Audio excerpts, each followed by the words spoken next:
Faire une pause, oublier notre train-train quotidien, se détendre, mais oui bien sûr, on en a tous besoin, on en a tous envie.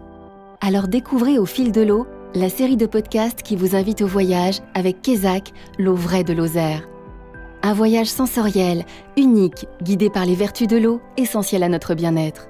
Un moment ressourçant à travers la Lozère, une terre encore préservée et calme. Cette terre authentique d'où jaillit une eau toujours aussi pure et vraie depuis 1901. L'eau minérale naturelle de Kézak. Au fil de l'eau avec Kézak. Nager entre deux eaux, tout un programme. Vous êtes prêts à vous jeter à l'eau avec moi ? Maintenant que vous connaissez les bienfaits de vivre près de l'eau, de bien s'hydrater, on continue notre voyage au fil de l'eau, plutôt entre deux eaux. Celle dans laquelle on barbote, on se baigne, on plonge, on fait du sport, et celle qui nous soigne. Piquer une tête, faire des longueurs, se laisser porter par le courant, ce n'est que du bonheur sans pour autant que l'on sache exactement pourquoi. L'eau, ce souvenir rassurant de notre vie fétale, revigore. Le simple fait d'immerger son corps dans l'eau produit toutes sortes d'effets insoupçonnés sur l'organisme aussi bien cardiaque, respiratoire que vasculaire. Des termes romains au spa, que ce soit dans la mer, dans un lac, dans une piscine, l'eau a toujours été associée à une forme de bien-être. Il faut savoir qu'un corps immergé dans l'eau dépense beaucoup plus d'énergie sans bouger, étant donné que la température de notre corps est beaucoup plus élevée que celle de l'eau. Je ne vous parle même pas des baignades du 1er janvier avec leurs eaux à 10 degrés, les fameux canards givrés qui fleurissent dans toute la France. Certes, se baigner dans l'eau froide, c'est tonifiant, mais cela peut provoquer un vrai choc thermique pour ceux qui ne sont pas entraînés. Dans une eau froide, on ne reste pas plus d'1 minute par degré. Ainsi, si l'eau est à 10 degrés, vous restez 10 minutes maximum.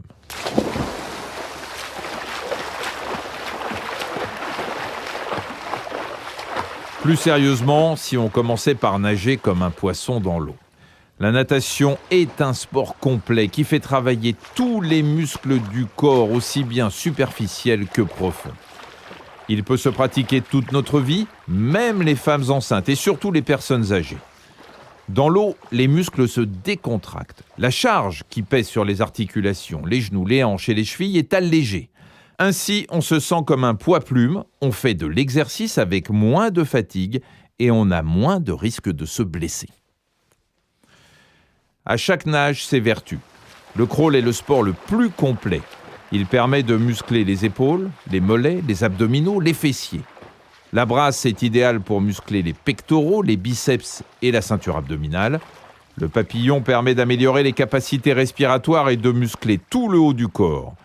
En somme, c'est la nage qu'il vous faut pour sculpter votre silhouette. Les sports dans l'eau permettent ainsi de tonifier et remodeler son corps plus facilement, avec plein d'activités ludiques. Aquabike, aquagym et pourquoi pas le mermaiding, le cours de sirène. Dernier sport en vogue qui nous arrive des États-Unis, ce sport est même devenu un métier. Pas sûr que cela arrive tout de suite au JO 2024. Mais il existe également d'autres sports nautiques tout aussi bons pour notre cœur, notre respiration. Non, ce n'est pas dans l'eau mais sur l'eau. Vive le canyoning, le paddle pour être en forme et profiter du paysage apaisant. L'adrénaline sécrétée lorsqu'on pratique un sport comme le canyoning est un antidépresseur naturel, bon pour le moral. Ce sport complet mélange randonnée, natation, itinérance, l'opportunité d'un vrai retour à la nature au fil de l'eau. Le paddle, c'est Muriel Simon qui va le mieux nous en parler. Elle vit dans les gorges du Tarn et après des années de location de canoë et de kayak, c'est le paddle qui est le nouveau sport pour toutes les familles. Elle s'y est mise aussi, surtout l'hiver, quand il y a moins de monde.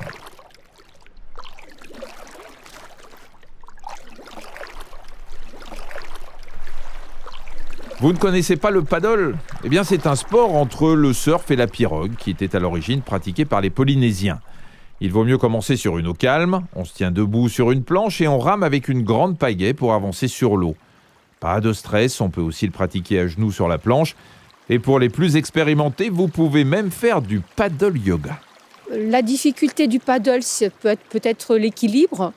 Après, c'est au point de vue activité nautique, le paddle, je pense qu'il fait vraiment travailler tous les muscles. Parce que bon, vous êtes debout, bien sûr. Les debout, en équilibre sur vos jambes, vous êtes actif parce que ma foi, il vous faut pagayer. Et après, le plaisir qu'on a sur le paddle, c'est qu'on a une autre vue de la rivière, puisqu'on est debout, donc on a une vue de la rivière, du fond de l'eau et du bord des berges. Et ça, c'est quand même exceptionnel.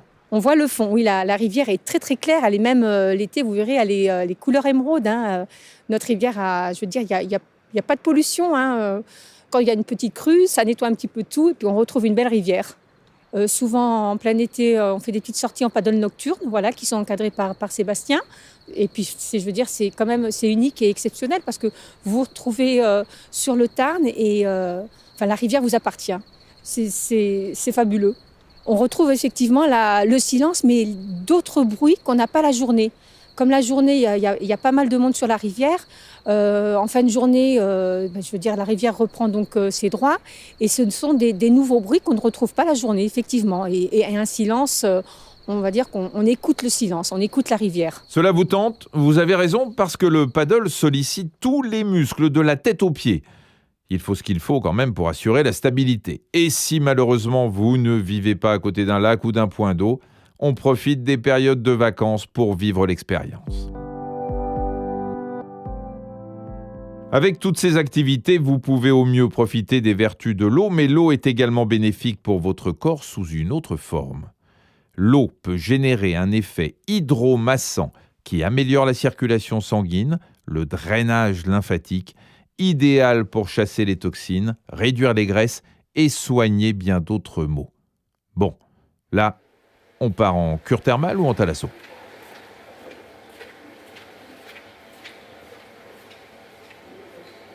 La thalassothérapie tire ses bienfaits de l'environnement marin, algues, climat, boue marine, et utilise uniquement de l'eau de mer. Elle a essentiellement une visée préventive et relaxante.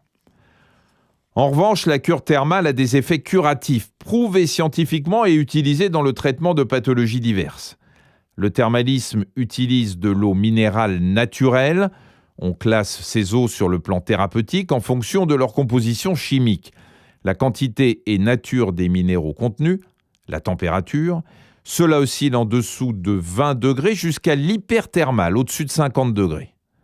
C'est Christian Roch, professeur de médecine physique et de réadaptation à l'université de Toulouse 3, spécialisé dans la médecine thermale, qui va nous en dire plus sur ces eaux thermales qui soignent.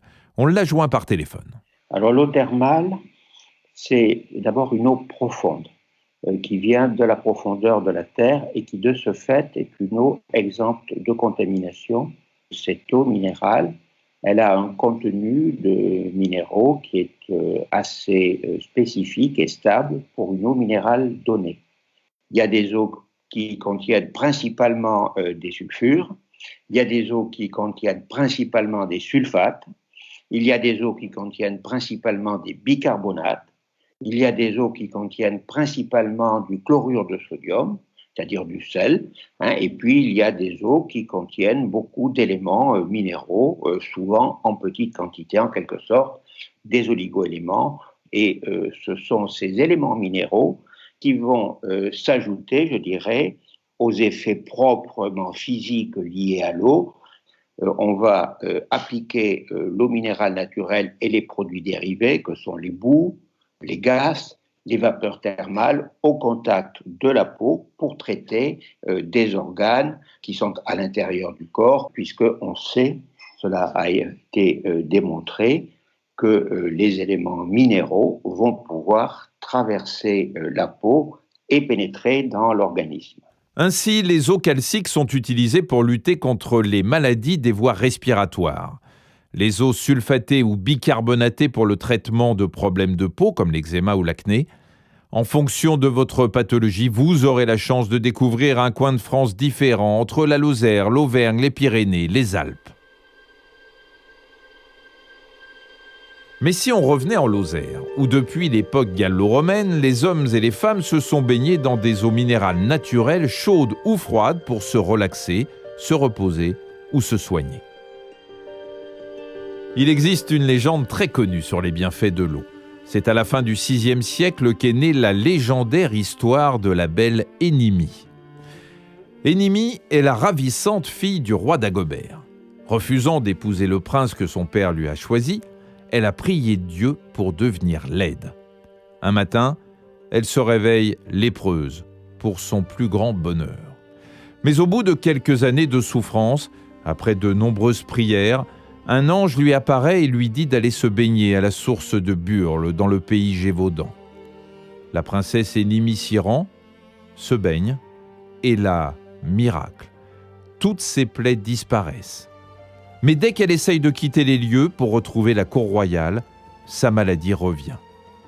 Alors Énimie s'installe près de cette source miraculeuse. La source de Burle reste encore aujourd'hui un lieu de balade qui attise la curiosité. Et si vous aimez la baignade sauvage, vous allez être servi. Situé au pied du village de Sainte-Énimie, ce petit coin de paradis est idéal pour se baigner sans danger en été.